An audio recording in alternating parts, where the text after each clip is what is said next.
guys, it's the Macintosh Guide, and I'm back again with a follow-up video for the Xbox 360 that we picked up in the last video at the end. So as you guys saw the last video, the Xbox 360 Elite is what I picked up, 120 gig model, and then at the end of the video I showed you that I picked up an Xbox 360 Slim.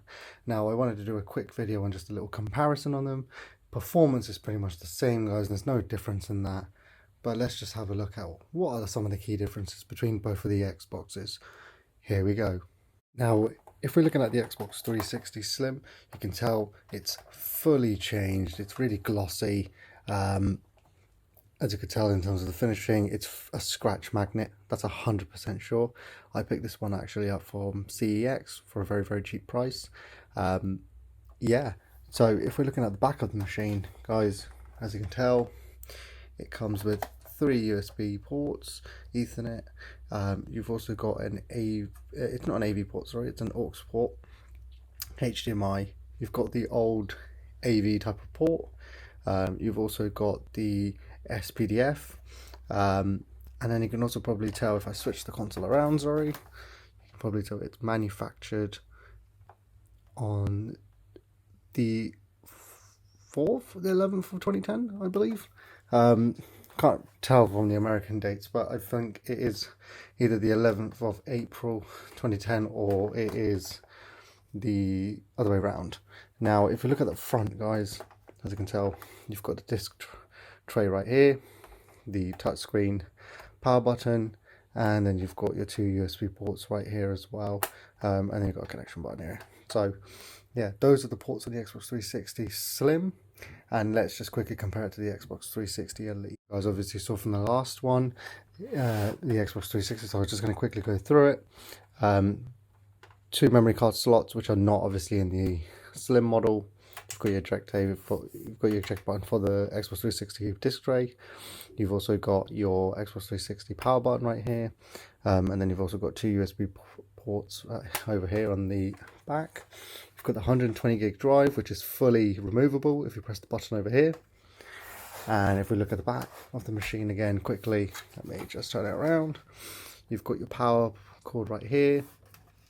You've got your AV slot right here, HDMI right here, 1 USB and 1 Ethernet. So yeah, guys, there's a difference between both consoles in terms of their ports. Now let's just quickly talk about the design differences. Now, if we're talking about design changes, guys, there's a very, very big design change between both consoles. Now, if you can tell from the Xbox 360 Elite, it's all plasticky type of material. Comparing it to the Xbox 360 Slim, where this is all glossy type of material right here. In all honesty, I prefer the Elite. Reason being is it doesn't pick up scratches that quickly because of the plasticky material. Now, if I'm comparing it to the Xbox 360 Slim, guys, as you probably saw earlier, it picks up scratches like a monster. So yeah, that's one thing I don't love about it. Now, in terms of ventilation, it seems like that the Slim is actually much better in terms of ventilation compared to the Elite. However, guys, in the video I'm going to show you, you might actually see a huge difference. And obviously the other main difference, guys, between both is in terms of height. So this is obviously taller, this is obviously shorter, and if we're comparing it side by side, it's actually thicker in terms of width wise. So yeah, that's some of the key differences between both consoles, and then obviously the power cords are fully different in both machines, but that changes with every single model of the Xbox 360. They don't want people to be putting in the wrong power cable, which is cool. This comes with 250 gigs. This came with 120, but I can't remember if you can buy a 250 gig drive or not for this, but this is fully expandable. This is not expandable, so you get the 250 gigs. That's really it. You can put an external drive in, but you can do that on here as well. So yeah, that's some of the key design differences between both Xbox 360s. Okay, so I'm going to be turning the Xbox on. So as you can tell from the controller, the Xbox is obviously turned on as well. the screen comes on. I've actually got the sound muted just in case, guys. And it seems to be booting up. Yep, so I already installed my profile, so let's just install that. Sorry if you see a little white line there on the monitor, it's just the light coming from outside. If I do this, I think it should help. Yeah, there you go. So it's logged me in, as you can tell, no issues there. Let's just see if we can get some information on the actual console. So if we go into system, and then I believe it is console settings, and then system information. So yeah, there you go. It's talking about the serial number for the console, some other information, and it's also got my IP address details. Unfortunately, it's what it is, and the dashboard that's installed. So yeah, that is also showing up. Yeah, let's test that the disk tray works. So disk tray seems to be working. Put it back in. Seems to be working fine. Let's put a disk in and make sure that it's working as well. So let me just get a disk. So let's put a classic in. FIFA 7. Got the disk right here, as you guys can tell.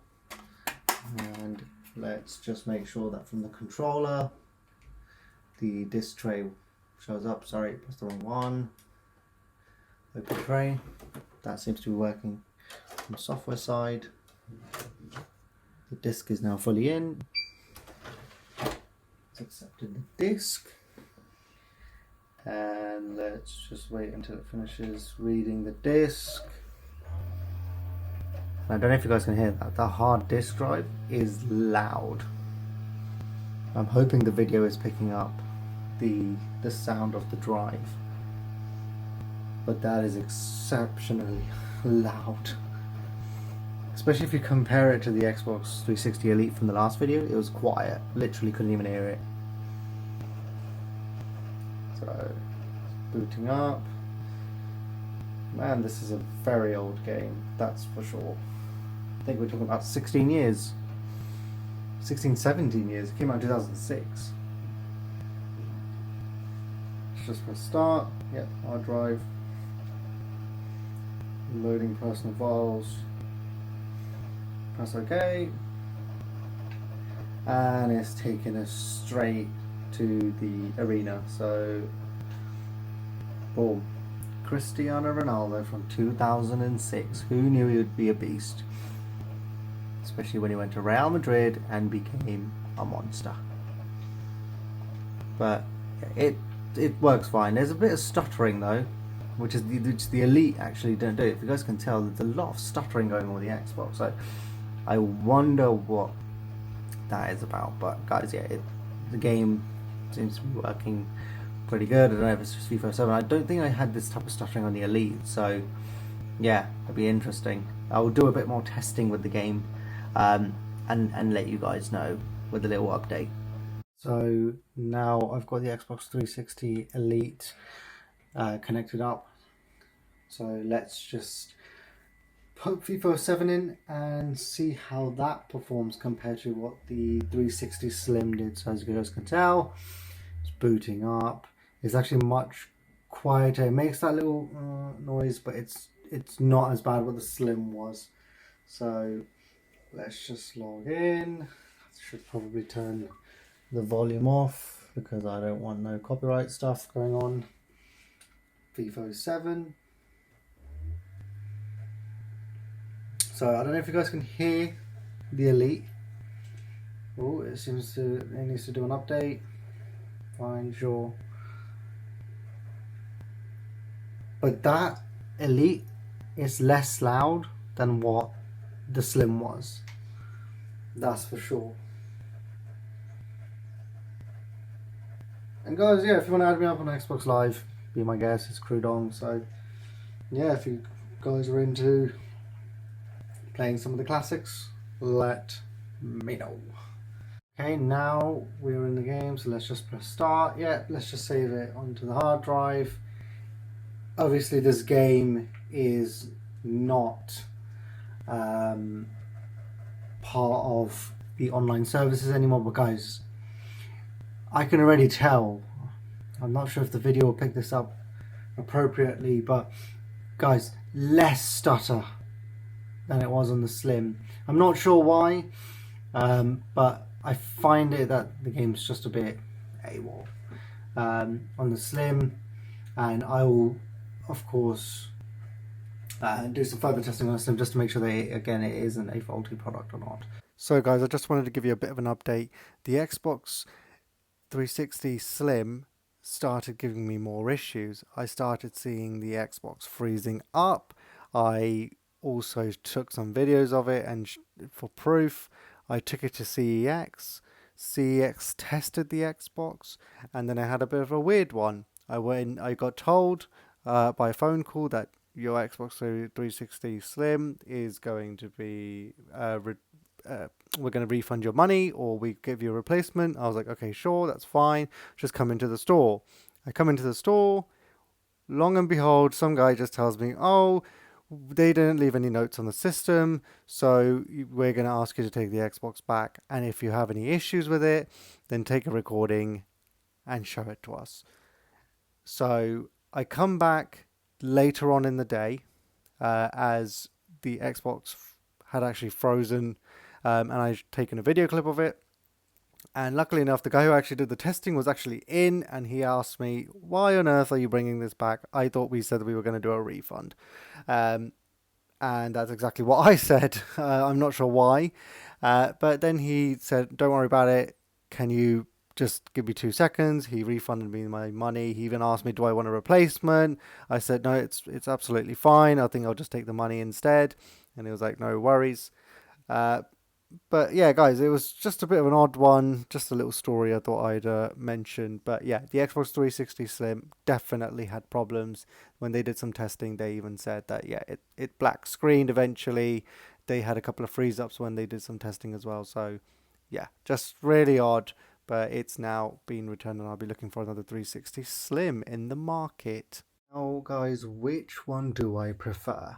Now, I didn't have a good experience with the 360 Slim. Reason being is I've had some issues in terms of it freezing up and black screening randomly. Now this could possibly be because of the unit, and I am actually going to be going back to CEX and speaking with them about this with the evidence proof I have. Whereas the 360 Elite, flawless experience, not had a single problem with it so far, touch wood. And I just really love the design, guys. It just looks so much better in terms of the glossy finish that's on the Slim. Now obviously leave a comment in the description and let me know which one you guys have. It'll be very interesting to know what everyone prefers, but in terms of like my personal preferability is always going to be the Elite. I just love the way it looks. It's been actually dead quiet for me as well. The fans have only kicked on when they need to kick on, whereas the Slim is again it could be the model, it could be the model I have, not been quiet at all. It's been loud as hell. But yeah, in terms of overall, what I think, Slim is the way to go in terms of reliability. I might just have a faulty one, and I'm pretty sure CX will sort me out. But reliability has always gone positive with the Slim. But if you want that nostalgic look, Elite nowadays are less likely to red ring as well, as far as I am aware. So yeah, guys, let me know which one you guys prefer and which one you guys have.